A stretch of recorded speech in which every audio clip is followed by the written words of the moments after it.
Freedom Publishing House, the leading publisher in academic materials across the globe. IELTS Target 9. Published by Freedom Publishing House and Freedom Academy Press, 2024. This recording is a copyright. Test 3. This is the IELTS listening test by Target 9. You will hear a number of different recordings, and you will have to answer questions on what you hear. There will be time for you to read the instructions and questions, and you will have a chance to check your work. All the recordings would be played once only. The test is in 4 parts. At the end of the test, you will be given 10 minutes to transfer your answers to the answer sheet. Now turn to part 1. You will hear a recording about a man calling a resort for a booking. First, you have some time to look at questions 1 to 10.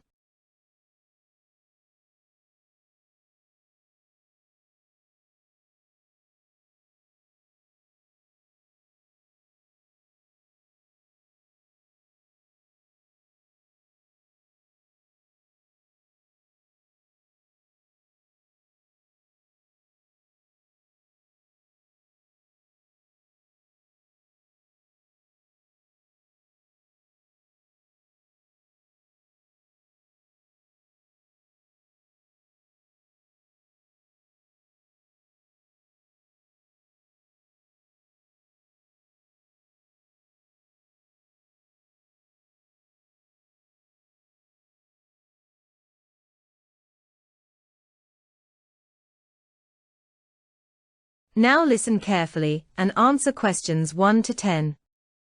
Hello. Is it Sunset Resorts? Yes, I am the manager of this resort. May I help you? Oh, hi. I am calling because I want to make a booking for a small party. Okay, so, what kind of a party you are planning? Well, I am planning to book your property to arrange a family function. I have attended a party at your resort a few days back.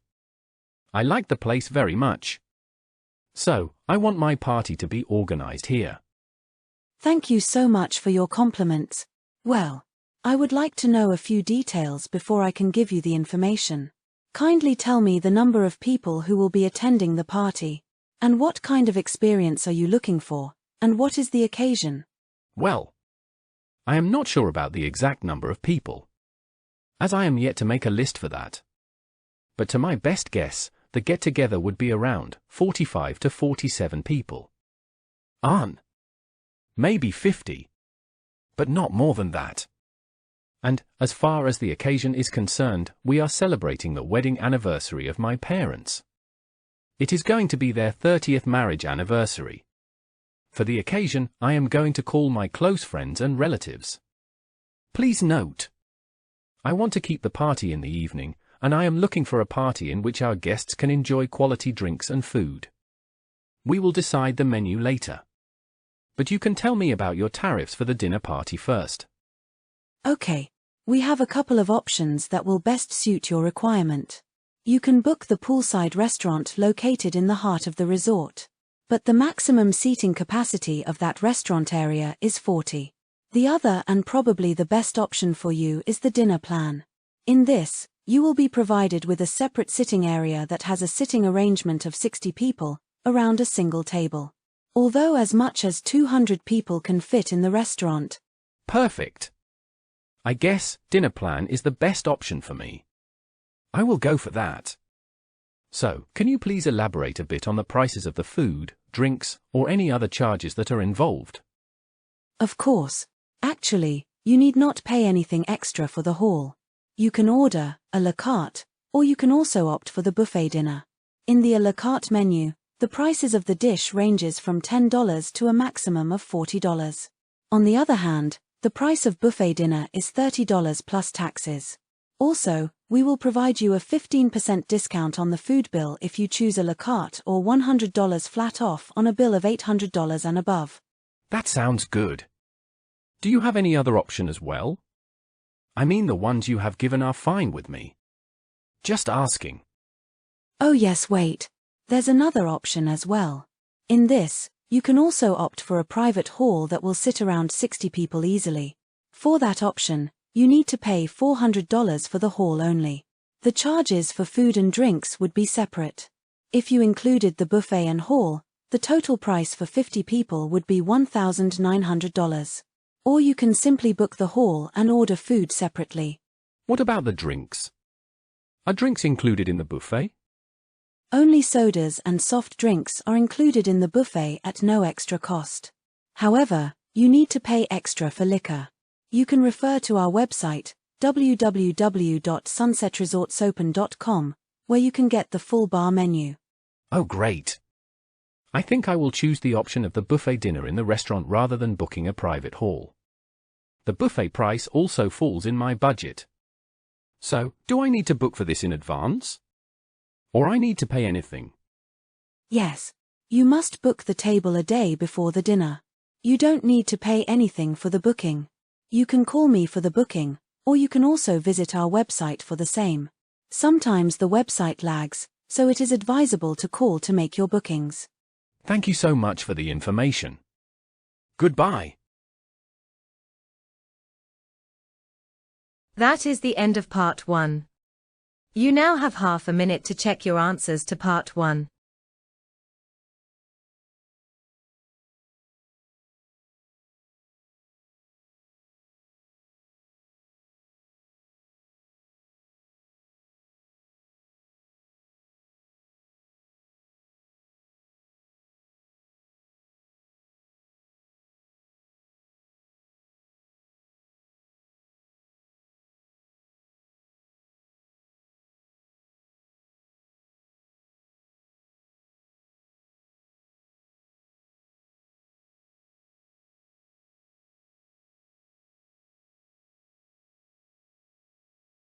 Part 2. You will hear a talk about a summer house. First, you have some time to look at questions 11 to 13.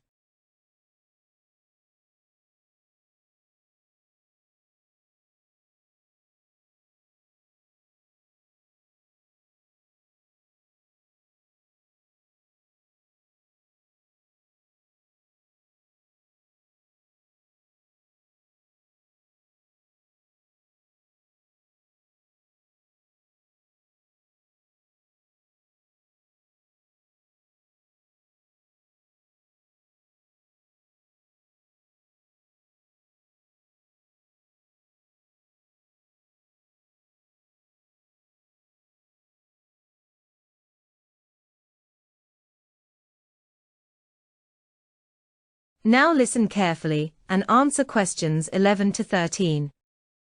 Welcome everybody to the beautiful house and gardens of Summer House. Once the home of the famous writer, Kyle Woods. He bought the house in 1902, although he had first seen it 2 years earlier. At that time the owners let it out to a tenant because Woods was indecisive and took too long to decide on the purchase. When it came back on the market, there was no hesitation and he bought it immediately, for £9,300, even though the house had small bathrooms, no running water upstairs, and no electricity. When he came here, he'd been married for 10 years. During that time, he'd become one of the most famous writers in the English-speaking world. His professional success was enormous, but his personal life wasn't as successful. He was no longer on speaking terms with his brother and had been distressed by the demise at the age of 8 of his youngest daughter, Jenny. Moving to Summer House allowed the family to start a new life. Woods considered Summer Mansion as an example of a conventional country house of this part of England and did some of his most successful writing here. The mansion and its grounds became the family haven and their escape to privacy and quiet. The walls and the stone windows were built of the local sandstone, the tiles on the roofs and the bricks of the chimney stack were made from clay, and the wooden structures inside came from pine trees which grow around here. Before you hear rest of the conversation, you have some time to look at questions 14 to 20.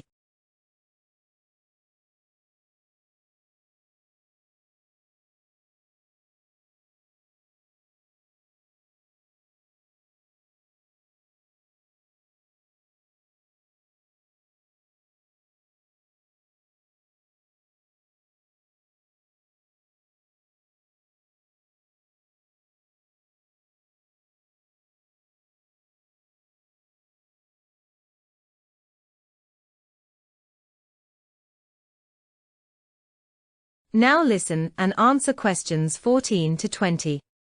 Now, please look at the map I've given you of the mansion and gardens. We're here at the reception area. Follow the path marked with the arrow, and the first area you come to is the fertilizer area on your left.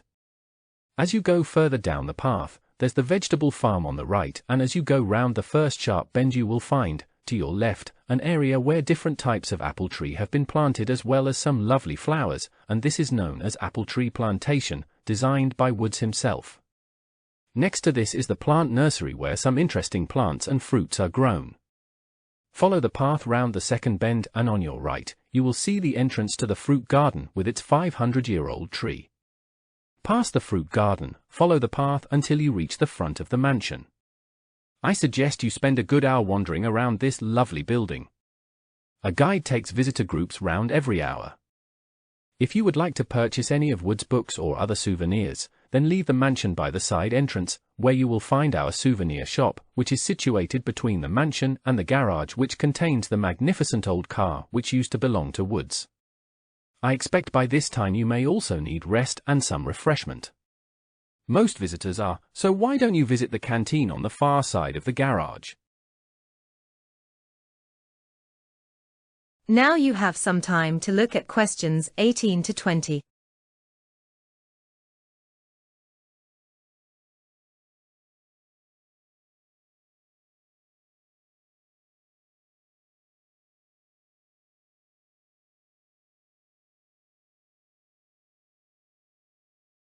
Take a stroll down to the picturesque River Never, the highlight of the estate.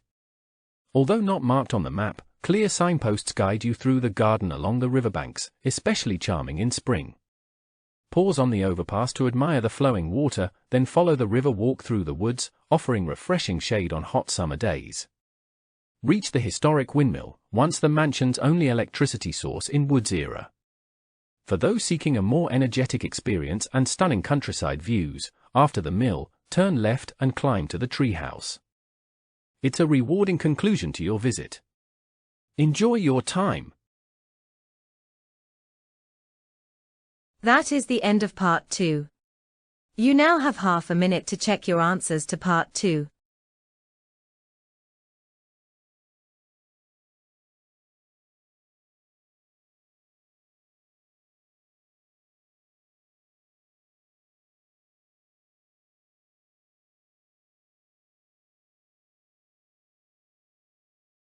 Part 3. You will hear a tour guide explaining the Bali trip to the participants.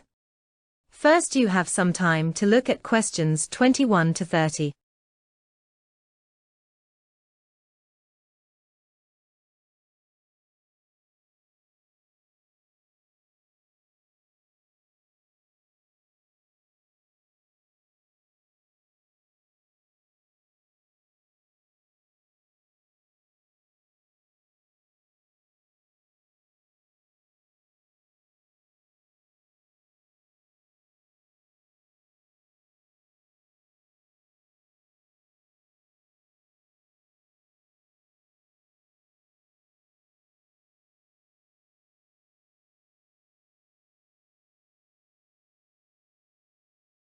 Now listen carefully and answer questions 21 to 30. Hello ladies and gentlemen. I am Ricky. I will be your tour guide for the Bali trip. In this session, I will be providing you with important information about the gorgeous island of Bali. I hope you will listen to the information carefully and plan your trip accordingly. So, let's begin. Bali is a province of Indonesia and the westernmost of the Lesser Sunda Islands. Located in the Southeast Asia, it is one of the most beautiful islands in the world. Bali is an island located east of Java and west of Lombok. The province includes the island of Bali and a few neighboring islands, notably Nusa Penida, Nusa Lembongan, and Nusa Ceningan. The provincial capital, Denpasar, is the most populous city in the Lesser Sunda Islands and the second largest, after Makassar, in eastern Indonesia. Bali is the only Hindu-majority province in Indonesia with 83.5% of the population adhering to Balinese Hinduism. I hope you all are paying attention to this and taking crucial notes. Let's move ahead. Bali is Indonesia's main tourist destination, with a significant rise in tourism since the 1980s. Tourism-related business makes up 80% of its economy. It is renowned for its highly developed arts, including traditional and modern dance, sculpture, painting, leather, metalworking, and music. The Indonesian International Film Festival is held every year in Bali. Other international events held in Bali include the Miss World 2013 and 2018 annual meetings of the International Monetary Fund and the World Bank Group. In March 2017, TripAdvisor named Bali as the world's top destination in its Traveler's Choice Award. I know everyone is excited about getting the tickets in their hands, but you will only be getting them a week before the trip. But right now, I request you to go through the itinerary carefully, which will be handed over to you after the lecture. I want all of you to know everything about the trip before we leave. So kindly pay attention. We will now move on to the coral areas of Bali. Bali is part of the Coral Triangle, the area with the highest biodiversity of marine species, especially fish and turtles. In this area alone, over 500 reef-building coral species can be found. For comparison, this is about 7 times as many as in the entire Caribbean. Bali is the home of the Subak Irrigation System, a UNESCO World Heritage Site. It is also home to a unified confederation of kingdoms composed of 10 traditional royal Balinese houses, each house ruling a specific geographic area. The confederation is the successor of the Bali Kingdom. The royal houses are not acknowledged by the government of Indonesia, however, they originated before Dutch colonization. Now, we'll move on to the history of Bali. In 1945 the Japanese surrender was taken and Bali was liberated by the British and Indian 5th Infantry Division under the command of Major General Robert Manser. Once the Japanese forces had been repatriated, the island was handed over to the Dutch the following year. In 1946, the Dutch constituted Bali as one of the 13 administrative districts of the newly proclaimed state of East Indonesia, a rival state to the Republic of Indonesia, which was proclaimed and headed by Sukarno and Hatta. Bali was included in the Republic of the United States of Indonesia when the Netherlands recognized Indonesian independence on the 29th of December 1949. The first governor of Bali, Anak Ageng Bagas Suteja, was appointed by President Sukarno in 1958, when Bali became a province. I hope you are not getting bored. Don't worry, I will just wrap this session in a couple of minutes. The last thing I want to talk about is the geography and climate of Bali. Being just 8 degrees south of the equator, Bali has a fairly even climate all year round. Average year-round temperature stands at around 30 degrees Celsius with a high humidity level of about 85%. Daytime temperatures at low elevations vary between 20 to 33 degrees Celsius, but the temperatures decrease significantly with increasing elevation. The west monsoon is in place from approximately October to April, and this can bring significant rain, particularly from December to March. During the rainy season, there are comparatively fewer tourists seen in Bali. During the Easter and Christmas holidays, the weather is very unpredictable. Outside of the monsoon period, humidity is relatively low, and any rain is unlikely in lowland areas. I hope you have taken note of important information. If you have any doubts, you can refer to our website or call our helpline. Shortly, you will be provided with an itinerary and cost of the tour so that you can decide, customize, or book your Bali holiday package with us. Thank you.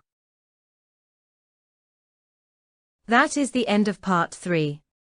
You now have half a minute to check your answers to part 3.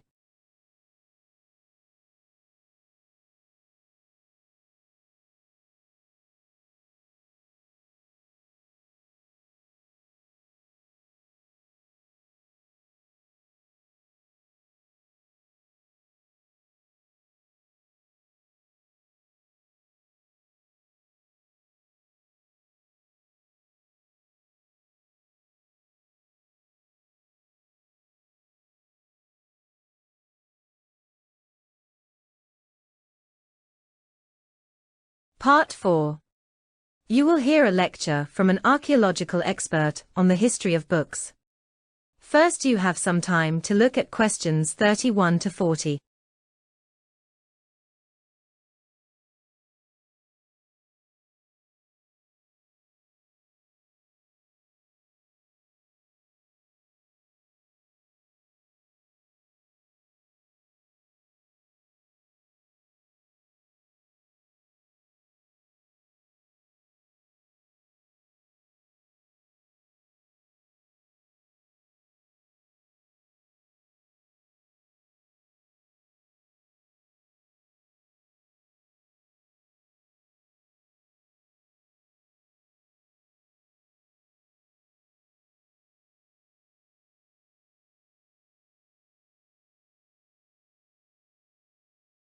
Now listen carefully and answer questions 31 to 40.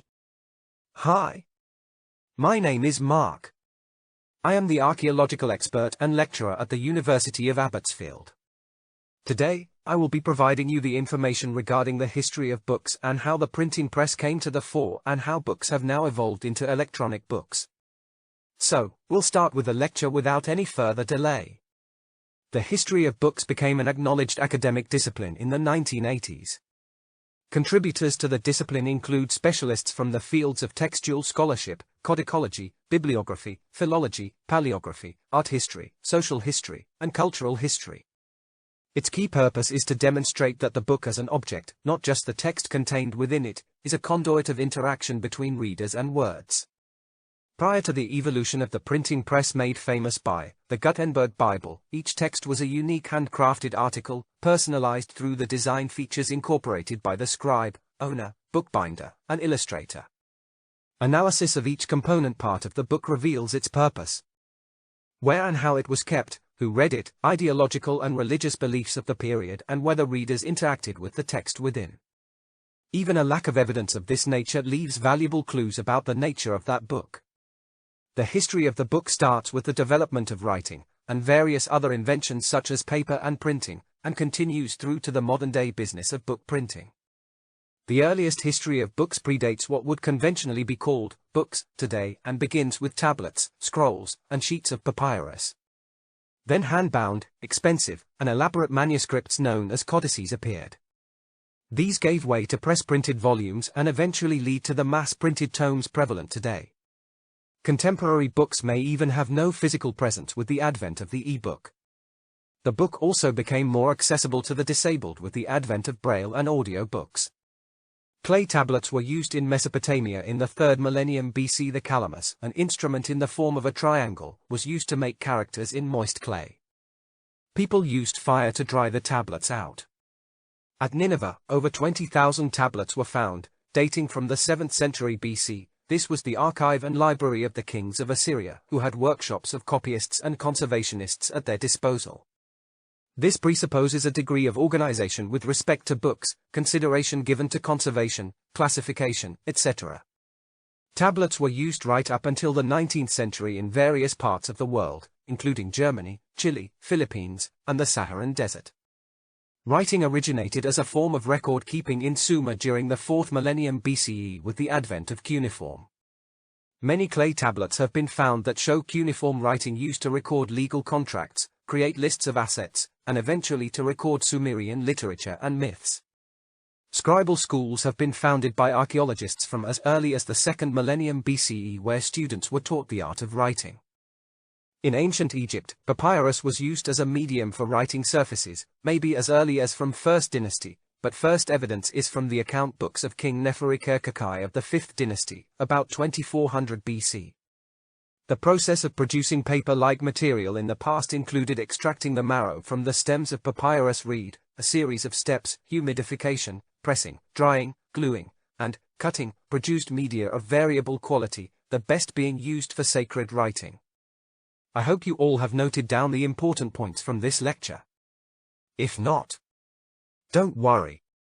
We will be providing you with a video link of this lecture for your future reference. Thank you everyone for your time. That is the end of part 4 and the listening test. You now have 10 minutes to transfer your answers to an answer sheet.